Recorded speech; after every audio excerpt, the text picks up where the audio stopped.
G'day, I'm Chris. Welcome to the shed, welcome to Flat Tank Friday. Can't believe how quickly the week goes by.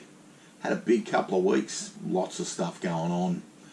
A few more subscribers to the channel, which is cool. A few people even hit the like button and some regulars pass comments, which is always cool. The interaction's fantastic. Went to the Hamilton Heritage Day, had a good day out, and some of you have seen the video, and there's lots of little bits and pieces there that I really enjoyed. Last weekend, shot off to the Australian MotoGP with a mate. Had a great day, was really special. Couldn't believe the bikes in real life, so to speak. The size, the sound, the speed was incredible. Even was sitting there and they wheeled a Moto 3 bike past us. A guy had thrown it up the road and he walked through the crowd and the bike was wheeled behind him. Couldn't believe how tiny he was. Suppose he was 16 or 17, and the bike was just tiny, I could not have got on it. It would have been like riding a monkey bike for me, and everybody would have laughed. Might have been broken in half. The bike was amazingly small, and they were amazingly quick. Had a cool day, saw the V-twin Indian. You might have seen that photo on Facebook, and the single FN. It was great. Had a really good day out. But the purpose of this week's video is to share you with my Douglas. I've bought a 1924-ish, but that's what the numbers say, TS Douglas. So it's 2-speed, bump start, and it's not finished. It's been partially restored. I'll tell you a little bit more of the story as we get along. It occurs to me, though, to talk about trying to get into this sort of stuff. I tried for years, but couldn't ever find a project. Never saw them for sale. I've got a theory now that bikes get offered to people where they think, firstly, you might buy it, and secondly, that you might have the capacity or the wherewithal or the determination, maybe pig-headedness, to finish it. When I was in Hamilton, a guy used the term master restorer. Now, not about me. That's certainly not who I am.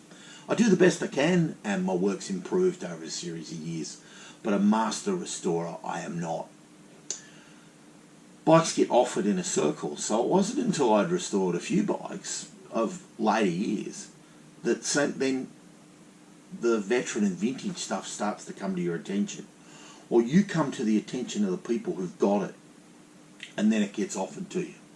Seems strange, but that's a theory I've got, and I've got another project that I'll show you in a few months' time, but it's a bit slow moving. Anyway, this Douglas got offered to me through an engine builder that does my engines for me. He does the big ends and all that technical stuff that needs to be very precise. And he said to me, look, this Douglas has come up for sale, and he said, I think it's up your alley.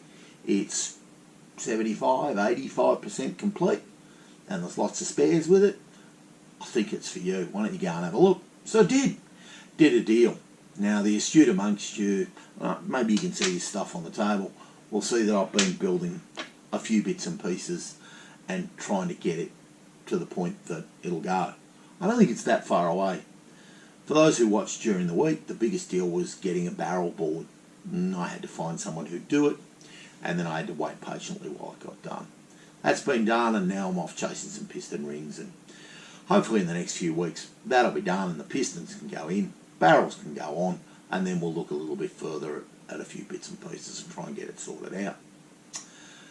Before we move on to the bike, though, one of the subscribers from this week asked about the AJS, in particular the oil pump off the side of the engine, and would any Pilgrim oil pump do the job? Now, the answer honestly is I don't know. My best advice to you is get professional advice from a recognised vintage specialist who builds engines. I imagine the answer is yes. Any Pilgrim oil pump that is designed for that engine will go on, and any pump that is properly rebuilt, properly set up and properly maintained will probably be okay. But get professional advice. Through this I'll post a few pictures, close-ups of the pump, so you can have a closer look and see if you can then use that to find what you're looking for. And I hope you can. I don't have spares of that sort of thing, but I hope you can. Alright, let's move on to the Douglas, and if this doesn't take too long, we'll do all this in one go. Otherwise, we'll turn the look at the bike, which I want to take my time with, into 2 episodes if we need to. Anyway, here's my Douglas. Alright, here's my Douglas. I'm calling it 1924 because that's what the engine number indicates. The frame number has been powder coated over, and I'm loath to scrape away at the powder coat. The engine number indicates it's possibly early-ish in 1924. Now in reality in Australia that could have meant it was bought here in 25, but probably not 26. The timing case has a 26 stamped on it, or 1926, but it's really rough. It almost looks over-stamped. Not sure. I have another timing case that has 25 stamped on it. Whether either of them are original to the bike is hard to say. So I'm stumping with 24 because that's what the engine number that looks unaltered indicates. Doesn't matter. It's a TS 350 Douglas. 2-speed, bump start or paddle start, I think some of the specialists call it. Allegedly, you can pull the decompression lever, have it in low, scoot forward 3 or 4 paces, pop the lever and the thing will fire into life, assuming everything works the way it should. Anyway, let's have a look around the bike. So, let's come up and have a look at the bars. Now, I believe the bars to be genuine. The bars have the little bolt coming out the bottom of them, where the unusual Douglas levers would go. They're elusive as hell. Don't have the levers, which is a bit of a shame. Now, a friend looked at the bike and said the headlight wasn't original. However, lots of Douglas literature would indicate the headlight could be original.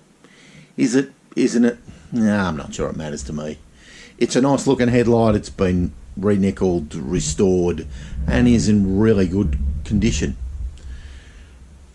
All of the nickel plating's been done on the bike. The guy who was doing it is sadly unwell and really had lost interest to finish the bike, so that's how I come to have it. Now, the front forks have been rebuilt, powder coated, got the oil covers on the ends of the forks there. I gather they're a bit hard to come by at times. The guards, I believe, are repops and they're powder coated, but they are lovely and they do look good. The guard stays been re-nickeled, so have the hubs. Hubs are absolutely mint. They look perfect. The wheels have been recoated and the wheels have been re-spoked with new tyres, tubes, the whole works. Of course, the guy I bought it off was a wheel builder, and that's how I come to meet him. He laces wheels for lots of people, or did when he was well. The front stand is in place, and that's pretty cool. And then coming down the side of the bike, the tank. Now, I don't know a lot about Douglases, I'll confess, so I think the colour scheme is more or less correct. There's a tiny little chip out of the paintwork, which is a bit of a shame. Caps. Now, I think the caps are repops or off something else that fit. I've got an original set of caps in a spare parts pile. I'm not sure they're exactly right. The hand oil pump's there, the gear change lever's there, and the oiler has been rebuilt and recoated and is in surprisingly good condition. So the tank is mint. Really pleased with it. Lovely looking thing. Coming down to the engine, as you can see the barrels are off, and I don't have those here at the moment. The engine's been soda blasted or aqua blasted at some stage, and inside is all in rebuilt condition. Magneto's rebuilt, all the piping's rebuilt, nuts, bolts, guides, the push rods, all rebuilt to the best of my knowledge. I'm always a little bit sceptical, but it's not too bad. So that's pretty cool. Again, frame's been powder coated. Brake pedal, the rubbers are a bit perished.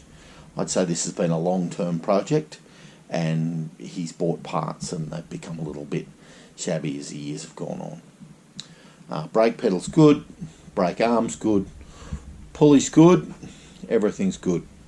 Coming to the back of the bike, the rear of it is really lovely. It's the right belt rim to the best of my knowledge, with the correct Douglas brake mechanism. The stand is original, I think.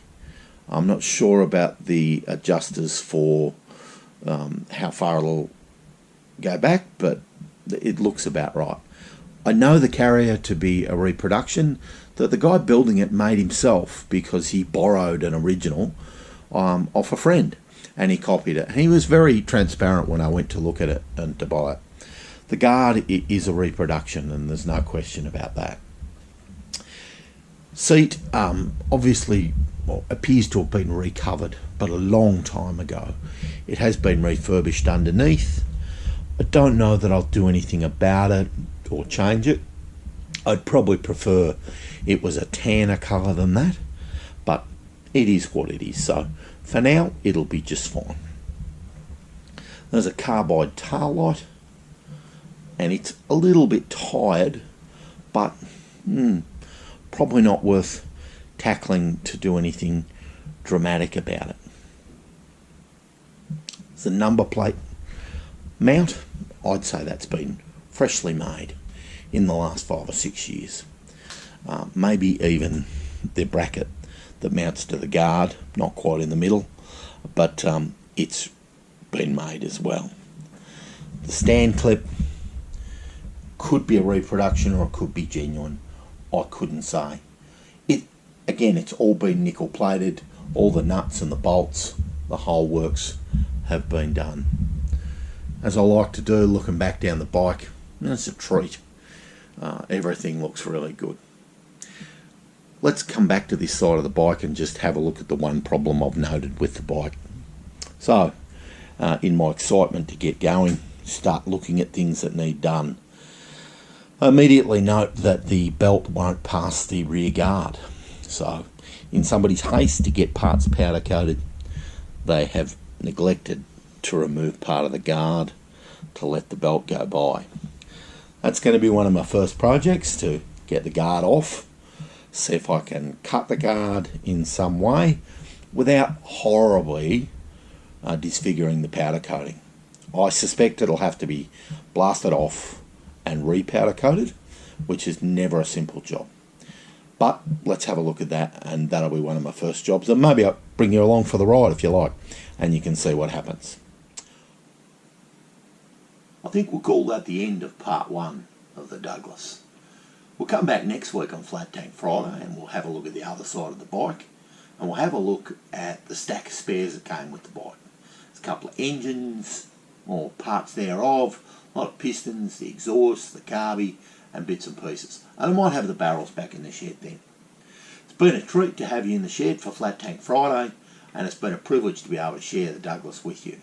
Hope you can join me again next week for Flat Tank Friday. In the meantime, have a great weekend. Cheers.